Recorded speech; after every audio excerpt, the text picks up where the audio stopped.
Harry Potter made her world famous, an author credited with encouraging a generation of young readers. But J.K. Rowling says it's also important to change children's lives in other ways. Her charity Lumos aims to help the millions of children living almost forgotten in institutions around the world, often because of their disability. Jo, you're asked to get involved in so many causes, and you know there are so many issues that could benefit from your support. Why this one?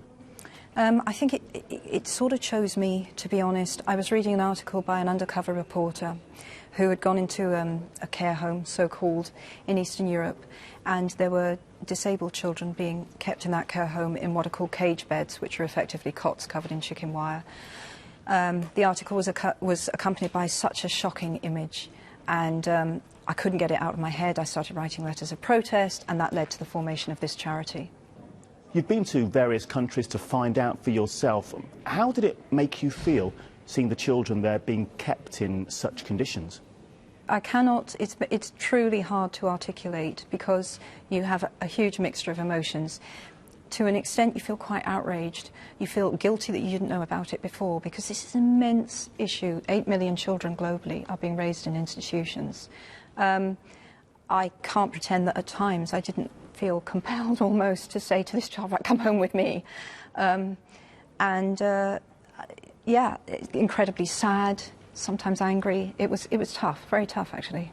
Is it practical to believe that this one charity can make a genuine, significant difference? Well, I think that's a very reasonable question, particularly when you're asking people to give money. So far we've managed to get 11,000, I'm going to get this right, 11,977 children out of institutions, which is pretty good going, because this is hard to do.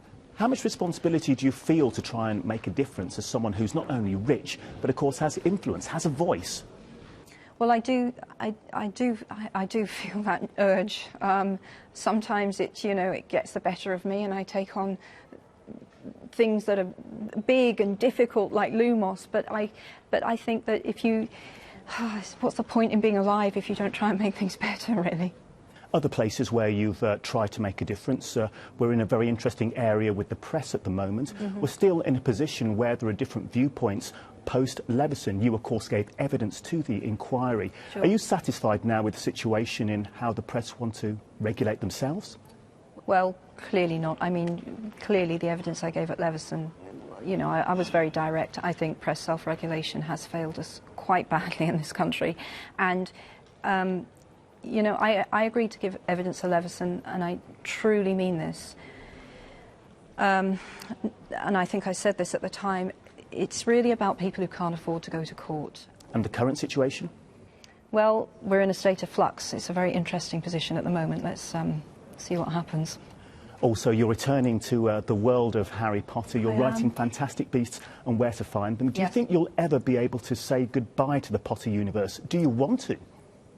To be honest, it was 17 years.